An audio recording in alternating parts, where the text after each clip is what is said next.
que você abra a Bíblia em Romanos capítulo 5, versículos de 3 a 5a, e eu sei que será projetado na tela para todo mundo.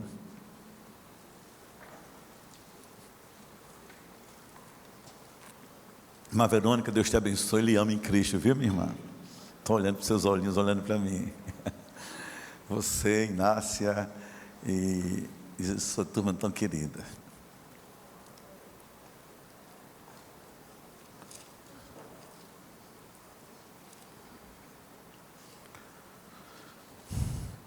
O livro de Romanos é o 6º livro do Novo Testamento, é uma das cartas mais importantes e mais densas do apóstolo Paulo. Vem logo após o livro de Atos dos Apóstolos. Mas eu escolhi um texto para fazer um recorte, e nesse tempo que é pré-natalino, em que o Brasil vive tensões, em que nós vivemos na vida pessoal também tensões, expectativas, e que final de ano é sempre um final difícil, de lutas, de embates. Eu orei a Deus, sempre peço a Deus que dê uma orientação, porque eu sei de que há sempre assim, na congregação, alguém que Deus trouxe, que Deus enviou para ouvir a mensagem. A mensagem sempre serve para todos, e sempre serve para quem prega, mas sempre há pessoas que Deus manda, e Deus só as traz para que elas ouçam o que Deus quer lhes dizer. E a minha expectativa é que todos sejamos achados assim. Romanos 5, a partir do 3 e a parte A do versículo 5, diz assim: ora, não somente isto, ou não apenas isto, mas também nos gloriamos nas próprias tribulações, sabendo que a tribulação produz perseverança. Olha aqui como que o apóstolo Paulo constrói uma peça teológica, uma peça fantasticamente inspirada por Deus para a nossa vida. Sabendo que as tribulações produzem perseverança. Uma é semente que gera outra. A perseverança produz, por sua vez, a experiência. E a experiência produz a esperança. Olhe como uma é filha legítima da outra em sequência na nossa vida. A tribulação, a perseverança, a experiência e a esperança. Então Paulo diz, ora, versículo 5, a parte a esperança não traz confusão, ou não confunde. Deixa eu ler o resto do versículo. Porque o amor de Deus é derramado em nosso coração pelo Espírito Santo. Quer dizer, é também função do Espírito Santo derramar no coração do homem o amor de Deus, fazer molhar o solo do coração humano com esse amor de Deus que nos foi outorgado. Porque Cristo, quando nós ainda éramos fracos, morreu por nós a seu tempo e morreu pelos ímpios. É claro que sempre é importante a gente concentrar a atenção na mensagem. Eu vou pedir toda a sua atenção para a gente construir um pensamento juntos em pelo menos 5 momentos dessa reflexão. Toda mensagem, ela nasce de um texto bíblico. E para nós evangélicos, a Bíblia é o fundamento de tudo. Sem a Bíblia estamos falando em vão.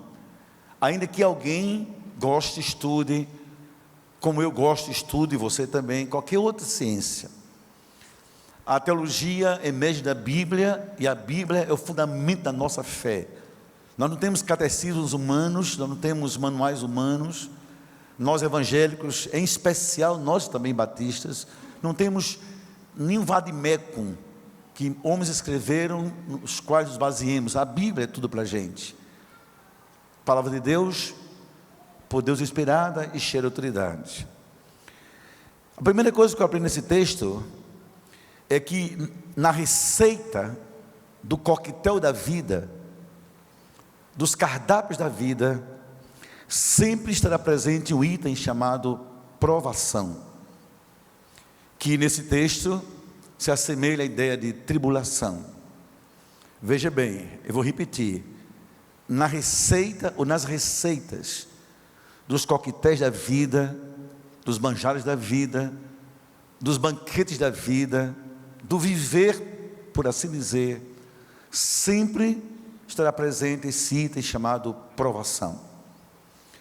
Mentes infantis, e somente elas, imaginam o contrário. Mas o que eu vou dizer aqui vai atingir todo mundo de alguma forma. Por exemplo, não há casamento que não enfrente suas tribulações. Nenhum. E quando você ouvir falar de um casal em que a mulher ou o homem, geralmente a mulher que diz isso, que nosso casamento não tem discussão, não tem briga, não tem tensão, não tem problemas, pode ter certeza que talvez ela mesma pague um preço muito alto por isso. E pagar esse preço já é muita tribulação, porque negar o seu eu, a sua individualidade, negar-se a si mesma, isso não é fácil acontecer. Não existe amizade também sem suas provações e lutas e tribulações. São pessoas humanas que se encontram, se reencontram e que às vezes pensam diferente sobre coisas aparentemente iguais. Eu sei que esposos me escutam, mulheres me escutam, todos me escutam e sabem que eu digo a verdade. Não há como ser pai sem enfrentar a tribulação com os filhos. Não existe. Não há como ser mãe sem sentir dores que só existem em coração de mãe. Não há irmãos que um dia não tiveram algum tipo de desencontro, ou que dormiram algum dia com uma lágrima guardada. Não há. Todo mundo paga o preço por isso, que isso faz parte do coquetel da vida. Por isso, assim diz Paulo, não há apenas isto, mas nós nos gloriamos nas tribulações, para dizer, elas fazem parte da vida, não há como fugir delas. Não há um pastor sem lutas. Eu disse em nosso último domingo, vocês podem fazer contas, e contas são muito fáceis. Eu fui ordenado pastor com 21 anos de idade. Por 2 anos eu fui auxiliar do pastor Tomás Munguba, era pastor dos adolescentes da igreja. Com 23 anos eu assumi a igreja de forma definitiva. E há 40 anos isso tem acontecido. Esse ano completa 45, o ano que vem. Aliás, 41 anos. Vocês têm ideia, vocês imaginam pelo menos quanta luta, quanta dor, quanta tribulação eu passei para manter-me pastor? Ninguém tem ideia. A menor ideia que você tiver é muito pouca, pelas coisas que eu já passei. Mas a Bíblia me diz que Estevão, não fuja disso, faz parte da vida. Porque também se você fosse engenheiro, fosse médico, fosse arquiteto, nutricionista, empresário, igualmente, não há como. Quem não tem suas lutas? Não somente eu. Que empresários não já choraram a sua própria falência? Muitos. Tiveram um dia tantas coisas, hoje tem tão poucos. Quantos não tiveram que recomeçar do nada? Quantos? Quanta gente não já teve a saúde plena, se sentiu um atleta e correndo na praia o coração parou. Nós temos aqui uma ovelha desse rebanho tão lindo, que na minha meia juventude, nessa transição entre 18 e 20 anos, eu achava o homem que eu queria imitar. Um homem que todo dia, de manhã, botava uma bermuda, ia para a beira da praia caminhar na calçada, um par de tênis, com mais de 50 anos de idade. Achava aquilo fantástico. Eu com nem 20 completados. Um dia esse homem cai na própria caminhada, nunca mais se levanta.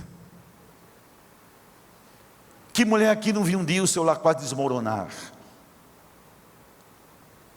E eu ouvi a semana passada de um homem de Deus assim: está difícil o meu casamento, ore por isso. Porque sempre nós vamos enfrentar lutas na vida. Vem uma, você resolve, vem outra. Por isso que é de glória em glória. Por isso é que a perseverança é o segredo que nos mantém na estrada. Senão, a gente caía na segunda luta, cada uma às vezes bem pior que a outra. Eu sei que vai me ouvir pela internet, mas não vou dizer nomes. Podia dizer que eu faço parte de uma rede de oração para essa pessoa, mas não vou dizer. Mas eu estava quarta-feira em Campina Grande, quando encontrei-me com uma missionária. Escute-me, não estou dizendo com uma mulher desviada, nem promíscua, nem rebelde, nem mundana, uma missionária, que eu conheci há alguns anos. Então ela ligou para mim, disse assim: pastor Estevão, o senhor se lembra de uma mensagem sua que eu vi na internet, em que o senhor dizia algumas coisas em tempos de crise, mas eu só me lembrei de 2 pontos, eram 3. Ela me lembrou, o senhor disse primeiro, ninguém toma decisão radical em tempo de crise, porque geralmente a crise passa e a vida continua. Segundo, o senhor disse que toda crise é passageira, por isso que o nome é crise. Não venda sua casa, não venda seus bens, não estrague sua vida, isso passa, todo vento passa. Ela disse: mas o senhor disse uma terceira coisa que eu não me lembro. Aí eu me lembrei, eu fiz o sermão, eu disse que toda crise é pedagógica, ela ensina algo a gente. Se você não aprender com a crise, vai aprender com o quê? O luto é pedagógico, a privação é pedagógica, a provação é pedagógica, e às vezes até a separação de um casal ensina muito as pessoas sobre a arte de conviver dentro de casa. Mas por que eu digo isso? Porque essa irmã, eu disse, chega mais cedo, ela foi à igreja em Campina Grande. Ela descobriu-se normalmente com a dor nas costas, e depois descobriu que a dor não estava só nas costas, estava no rim, estava no fígado, estava no estômago, está em várias partes do corpo. Ela disse assim: eu, missionária, pastor, eu estou cheia de metástases pelo meu corpo, cheia. Vivendo como missionária, não tem recursos para grandes procedimentos, mas tem uma fé que lhe faz jogar-se no Senhor, como cantou Aldemir, crendo que o Jeová Jireh, da provisão, vai lhe dar condições de tratamento. E oramos juntos, porque um dia ela já me ouviu tanto. Escute isso: sempre teremos na vida lutas, sempre navegaremos em águas revoltas, sempre. De vez em quando o nosso barquinho vai, como se canta no hino, sopra um vento, balança o barco, sempre. Ninguém imagine que a vida são as águas das Bahamas, em que você olha aquele azul e pensa que não tem mais fim. Não é assim.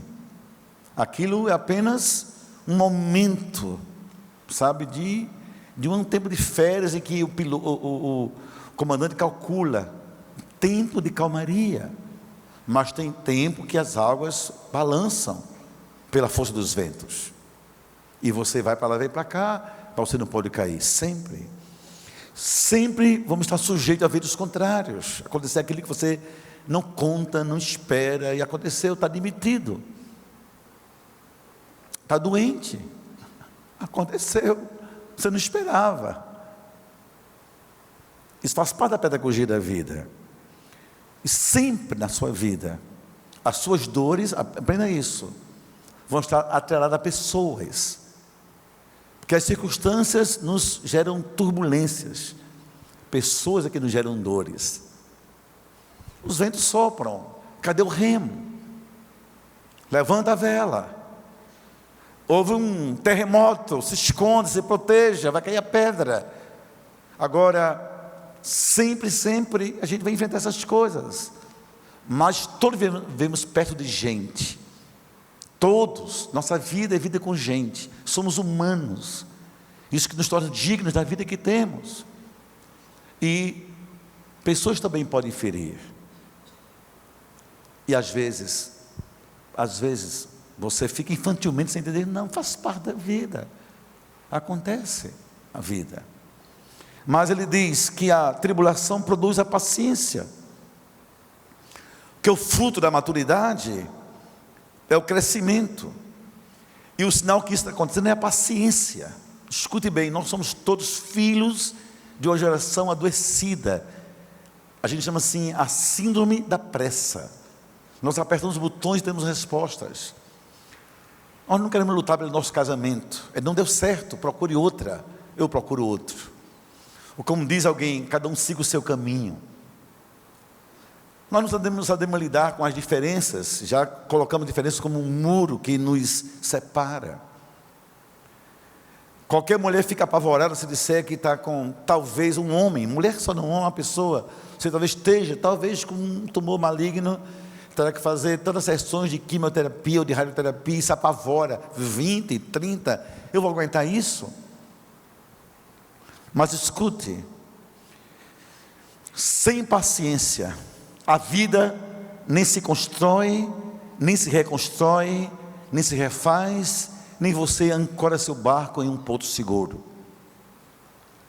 Tem que entender a Bíblia, que a paciência, ela dá uma lição para a gente. Sempre haverá um dia após o outro, uma manhã após outra manhã, o sol se põe, mas o sol também nasce. Por isso, a Bíblia diz que o pranto pode até durar uma noite.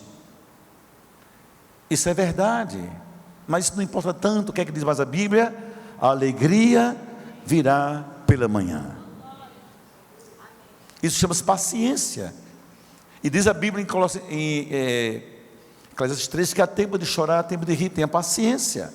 Eu já vi filhos, eu já vi pais quase jogar o filho fora de casa. Esse moleque não presta para nada. Esse moleque é a nossa vergonha. E esse mesmo pai, os mesmos pais irem cheios de honra para a colação de grau daquele filho e ver que tornou-se um grande homem na vida. Foi só questão de paciência. E quando vê o filho diplomado, diz assim: ah, valeu a pena. Eu já vi gente ser condenada à morte nessa própria igreja. Pastor, por mim, porque me deram 3 meses de vida. Já há 5 anos que vivem e dão glória a Deus que estão vivendo. Paciência, porque Deus está no controle de tudo. Então eu não sei o que você passa, não sei o que lhe espera, mas para mim, das coisas melhores da vida é isso, é um dia atrás do outro. Isso me ensina a ter paciência com cada vez que o sol se põe, esperança que ele nasce outra vez.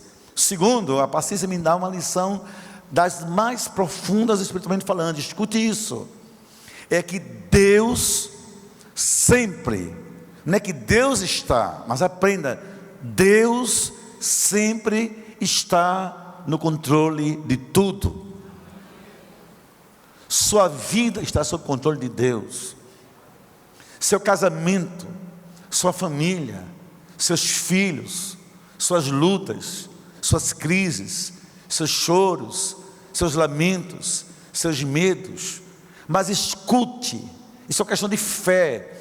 Fé não se quantifica, fé não cabe em laboratório, fé não se define.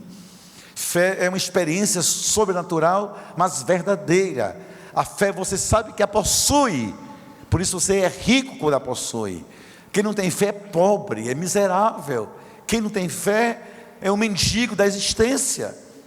Quem tem fé sabe que há um sentido. Quero um exemplo.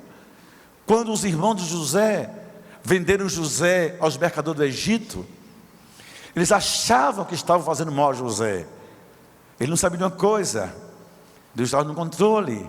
Um dia José se tornou primeiro-ministro do Egito, porque Deus sempre está no controle.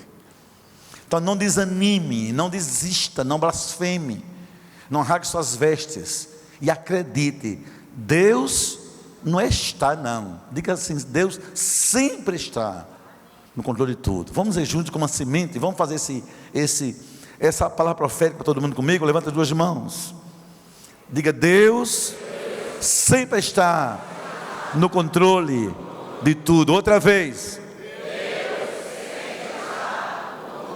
Última vez. Então aplauda esse Deus, dê glória a Ele por isso.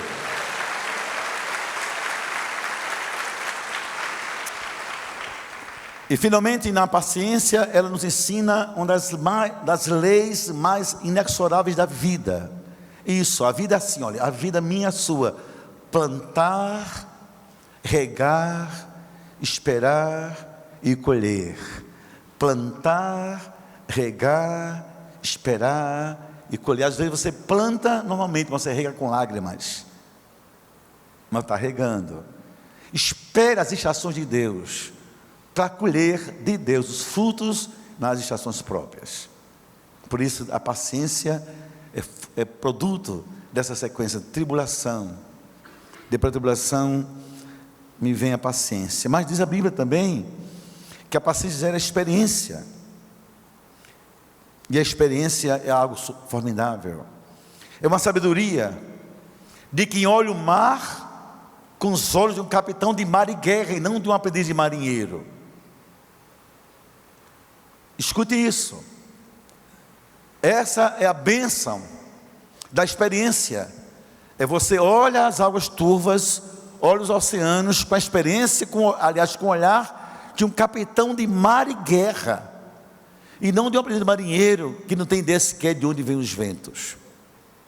Toda a minha vida, toda a minha existência, desde seminarista a pastor, eu percebi, e eu vi, eu assisti, e eu presenciei, eu testemunhei, testemunho, Deus sempre no controle.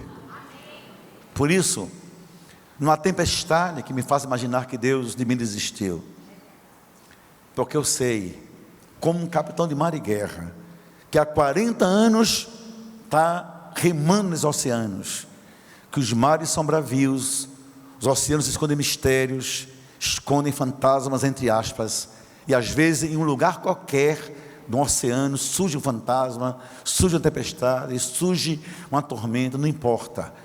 Um capitão sabe uma coisa: o barco tem um controle, e na nossa história Deus é o capitão da nossa existência. Eu não sei aqui quem é casado e quem não é casado, mas vou pedir que todo mundo aqui, todo mundo sem exceção, que vive, que tem sonhos, que tem projetos e que às vezes enfrenta turbulência, todo mundo sem exceção, desde lá o meu querido André, que eu sei as lutas que ele passa, a gente compartilha, a de longe, qualquer irmão que me escuta, erga sua mão comigo, fala também, diga assim: Deus, diga Deus, o Senhor é o capitão do barco da minha vida, e a minha vida não vai naufragar, porque Deus é a minha vitória. Você crê? Dê glória a Ele, dê aleluia a Ele sempre.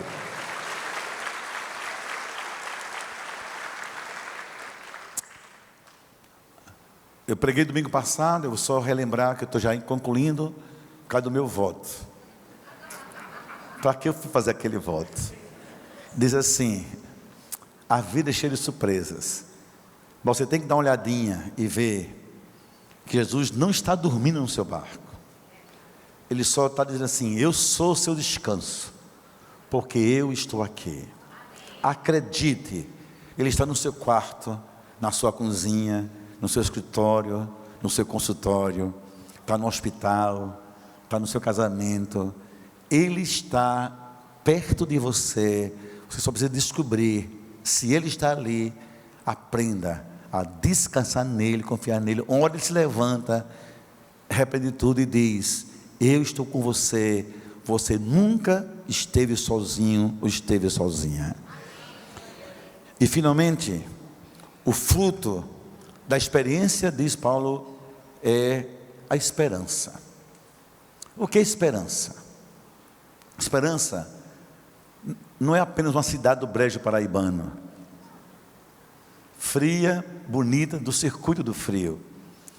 Aprenda isso, guarde isso no tanque da sua vida. Todos nós temos um tanque dentro da gente, um tanque da nossa existência. Esse tanque não pode estar vazio. Quando ele está vazio ou tem combustível poluído, vamos ter problemas de murmuração, de medos. Vamos viver dentro de redomos perigosos que prendem a existência e impedem de seguir. Escute, a esperança é o combustível da nossa vida. Ela, mas a esperança no Senhor, Ele é nossa esperança, sabendo que Ele está ali comigo. Então encha o tanque da vida com essa esperança, enche esse tanque da vida com a certeza. É uma reserva de oxigênio para você esperar nas horas difíceis. E tem horas, escute bem, tem horas que mesmo quem é casado sabe o que eu estou dizendo. O homem levanta sozinho, deixa a mulher dormindo e vai até a janela sem acordar a esposa para buscar oxigênio. Vai dizer: Deus, e agora? Deus, me ajude. Deus, onde estás? Tem hora que esse homem é pai, deixa o filho ou em casa, ou no hospital, ou na clínica, e vai dizer: Senhor, me dê oxigênio para eu voltar a visitar meu filho outra vez. Tem hora que vai ser esposa, vai acordar, deixar seu marido deitadinho e vai dizer: Deus, preciso respirar vida. Tu és o meu oxigênio. Essa é a bênção da esperança, ou esse oxigênio. Mas não é só quem é casado, ou quem é pai, quem é mãe, quem é viúva, quem está sozinho, quem é separado, quem é solteiro. A vida vai requerer oxigênio, um respirar de Deus. Sabe por quê? A esperança é você olhar para frente e ver-se lá e saber, quando você chegou lá, Deus já estava ali esperando. Deus sempre chega primeiro, Ele é a nossa esperança. Haja o que houver, diga isso todo dia: o Senhor é a minha esperança. É a certeza, e aqui eu quero acabar com essa palavra profética, é a certeza que apesar de tudo que você já pensou em que recebeu, o melhor de Deus ainda está por vir para a sua vida. E não pense que isso que você está vivendo é um tempo bom, ou é um tempo totalmente mau, ou é um tempo difícil e sem respostas. Escute, se você crer que há nos meus lábios a inspiração do Espírito Santo, porque eu creio que Ele habita em mim o tempo todo, e quando eu falo por Ele mesmo, e não por mim. Eu digo a você, para a minha vida e para a sua vida, para a minha família e para a sua família, para o meu trabalho, para o seu trabalho, para a minha história e para a sua história, acredite, o melhor de Deus ainda vai acontecer para a gente. E Deus vai nos surpreender. E um dia, você que buscou uma janela para oxigenar a vida, vai se acordar. Aí você não vai se conter. Você vai acordar sua esposa, seu marido, seus filhos, seu pai. Você vai acordar alguém, vai dizer: venha comigo e diga-se nessa janela como Deus tem sido maravilhoso para conosco, como Deus é bom. Por isso, tem razão Paulo, nos gloriamos nas tribulações, elas produzem paciência, é um dia atrás do outro, mas também experiência. Deus está no controle. Esperança, o melhor está por vir. Sabe por quê? Porque a esperança não traz confusão. Eu vou dizer no plural, como diz o apóstolo Paulo, você vai dizer no singular para você, e depois a gente fica em pé. Essa é a palavra de Deus. Se Deus é por nós, quem será contra nós? Agora diga para você: se Deus é por mim, quem vai ser contra mim? Diga: ninguém. Fique em pé, por favor, todo mundo. Erga as duas mãos e diga: erga as duas, todo mundo. Diga: se Deus é por mim, ninguém será contra mim. Diga: se Deus é por nós, ninguém será contra nós. Porque o nosso Deus é o Deus de toda esperança, de toda consolação. Quem espera em Deus sempre tem vitória.